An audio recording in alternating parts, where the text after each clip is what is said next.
Hi friend, स्वागत है आपका सत्येंद्र ITI के डिजिटल लर्निंग क्लास में।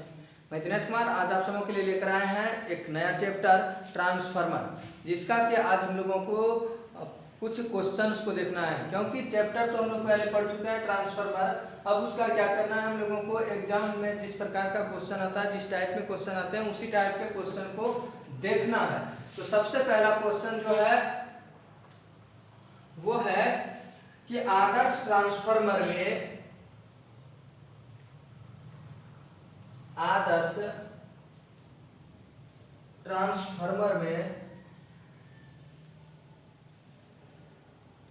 आदर्श ट्रांसफार्मर में शून्य लोड पर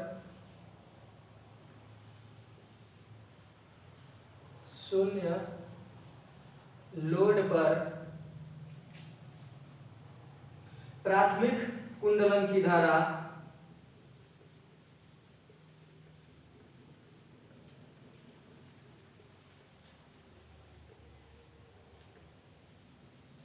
की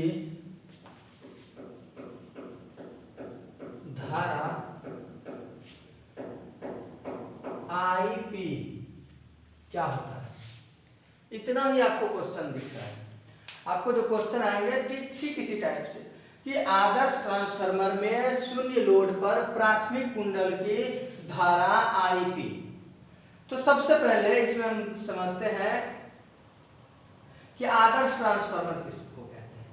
वह ट्रांसफार्मर जिसमें कॉपर लॉस, आयरन लॉस आदि बिल्कुल ही नगण्य हो, मतलब कम हो। तो अगर वो सभी चीज कम होगा तभी हम उसको आदर्श ट्रांसफार्मर कह पाएंगे।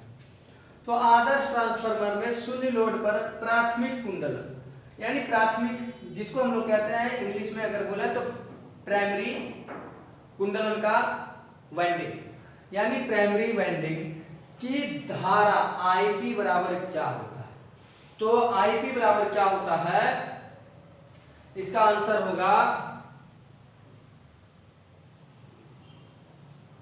वोल्टेज EP बराबर EP से 90 डिग्री पीछे होती है, यानी पिछड़ जाती है।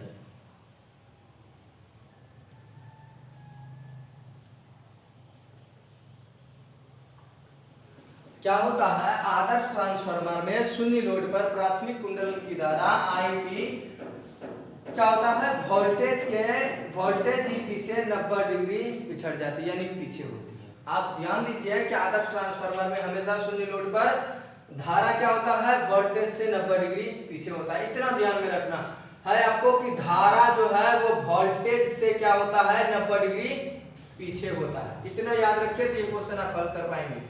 दूसरा नंबर क्वेश्चन है कि ट्रांसफार्मर की प्राथमिक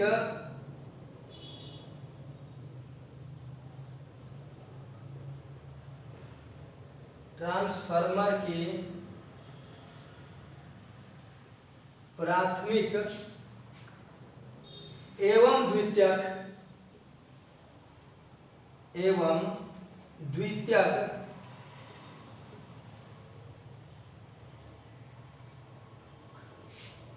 कुंडलन में सदैव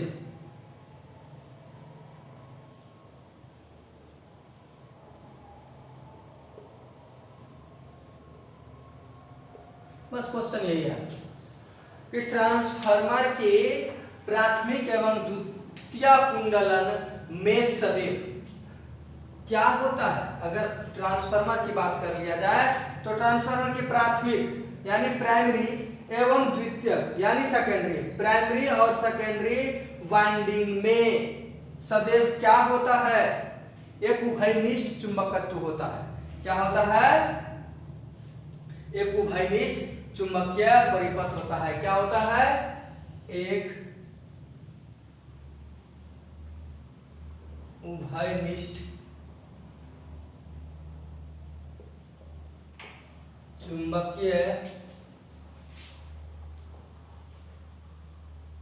परिपथ होता है। ठीक उसी प्रकार से अगर हम देखें तीसरे क्वेश्चन को, तो तीसरा क्वेश्चन कहता है परिभाषा के अनुसार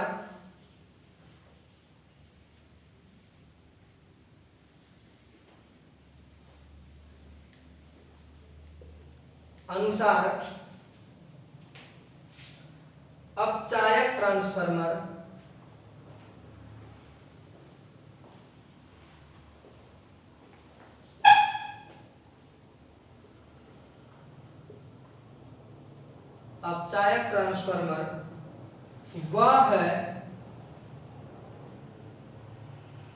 वह है जिसकी द्वितीयक कुंडलन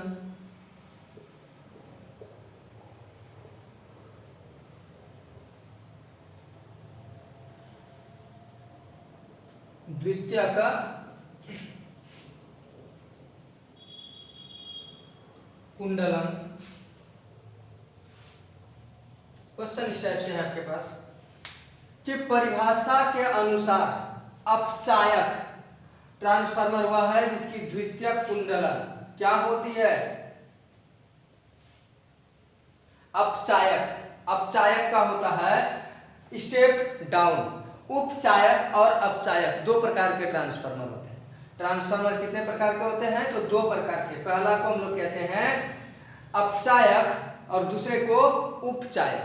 उपचायक का अर्थ होता है जिसमें वैसा ट्रांसफार्मर जो वोल्टेज को अपग्रेड करे यानी बढ़ाता हो, उसको उपचायक कहते हैं। और जिसका वोल्टेज घटता हो, जो वोल्टेज को घटाकर हमें देती है, उसे अपचायक कहते हैं।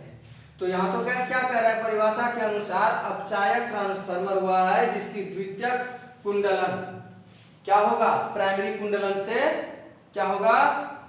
अपेक्षा कम लपेटे वाली होगी, यानी प्राथमिक कुंडलन में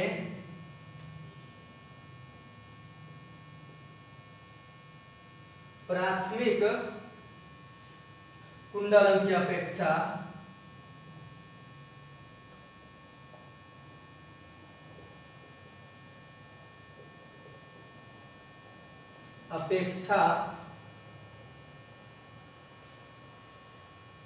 कम लपेटा हो।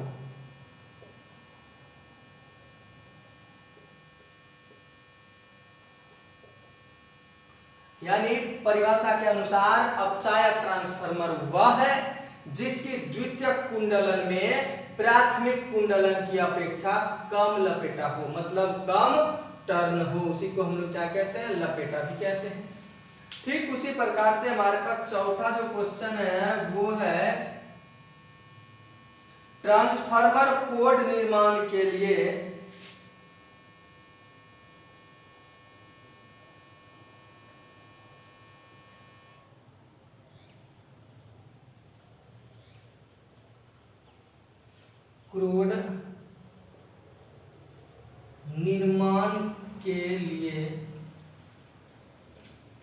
ट्रांसफार्मर कोड निर्माण के लिए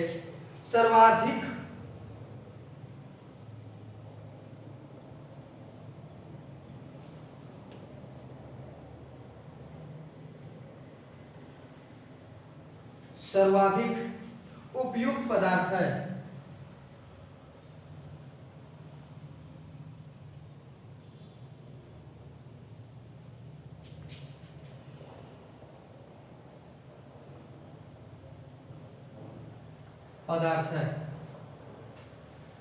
तो आपको पता होगा जब ट्रांसफार्मर चैप्टर पढ़ा रहे थे तो उस समय हम बताए थे ट्रांसफार्मर क्रोड।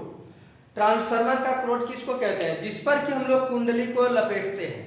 यानी एक तो बॉबिन होता है जिसके ऊपर हम लोग क्या करते हैं? टर्न लगाते हैं, और बॉबिन के बीच जो गैप होता है उसमें हम लोग क्या डालते हैं? उसके क्रोड को डाल देते हैं। ये हम छोटे ट्रांसफार्मर की बात कर रहे हैं जो सिंगल फेज होता है। 3 फेज में वैसा होता है जिसके अंदर हम लोग जिसके ऊपर कुंडलन को स्थापित करते हैं, उसे क्रोड कहते हैं। तो ट्रांसफार्मर क्रोड निर्माण के लिए सर्वाधिक उपयुक्त पदार्थ यानी सबसे ज्यादा जो प्रयोग होने वाला पदार्थ है वो कौन सा है? किसके लिए? मतलब ट्रांसफार्मर के क्रोड के निर्माण के लिए। तो क्रोड का जो निर्माण होता है उसके लिए सबसे ज्यादा जो प्रयोग किया जाता है वो होता है सिलिकॉन इस्पात। सिलिकॉन इस्पात